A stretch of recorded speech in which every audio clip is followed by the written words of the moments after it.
So what has happened with you guys? So why is it difficult for you to, to develop these collaborative relationships? What is difficult? Because at the end of the day, if collaboration is so important, why don't we all do it, right? So basically, you can have, again, a 2x2. You can be in a situation of independence, where you're not very dependent on your opposite, and the other guy's not very opposite. So that's the situation of apathy. I don't want anybody to be in a situation of apathy. It's basically you're an unimportant customer and he's an unimportant supplier. So the interesting thing is now, for some time, I believe, and that's my interpretation of your situation, it may be wrong, for many, many times, for many, many years, your suppliers felt that they were relatively powerful, right? I mean, those were the days when the market was completely fragmented. There were tons of distributors around there, tons of distributors. So they could pick and choose. They could sort of play you out one against the other. And they felt relatively powerful. So you were held hostage by them. But that has changed. But what has changed is you are now in a situation, and I'm caricaturing this, you're not there, right? And I don't want you to ever be there, but the word says.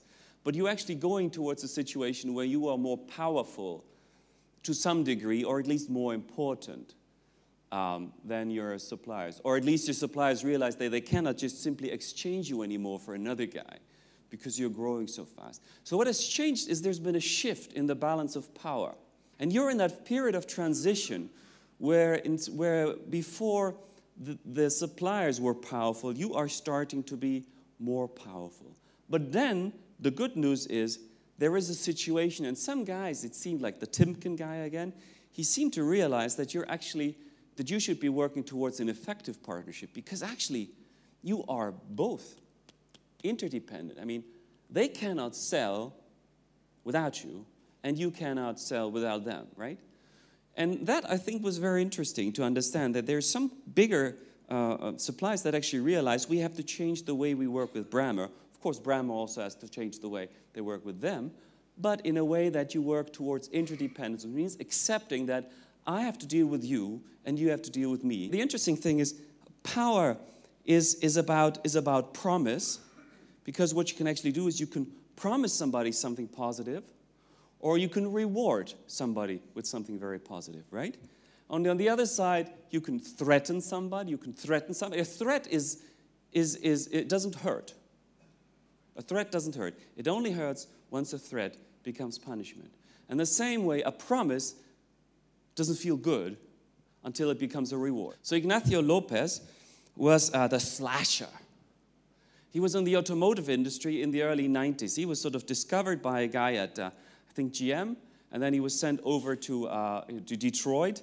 And in Detroit, he actually created a very unique supplier management system, which was not based on collaborative ideas at all. It was sort of the opposite. But he was very successful in slashing prices, basically by inviting people into meetings at short term, threatening them, being completely hostile, confrontational, sort of the worst that you could possibly imagine. And it actually turns out that he was not successful. How do you punish correctly? How do you punish effectively? That's a real interesting question, because don't get me wrong, I've never, ever met a purchasing person that only rewards.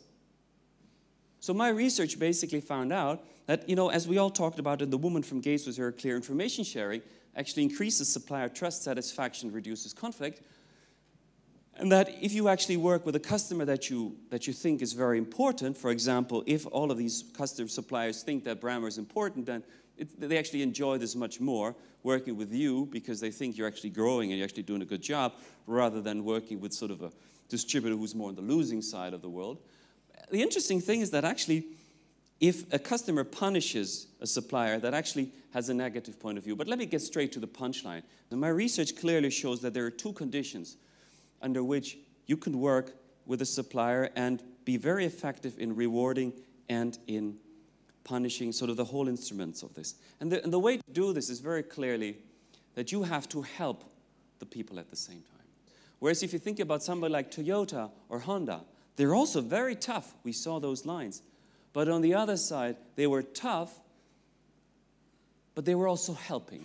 Nobody's known to help more their suppliers than companies like Honda and Toyota. So at the same time, they're tough. They punish you, they reward you, but they help you. And if you only punish and reward, but you don't help, you're not going to get very far.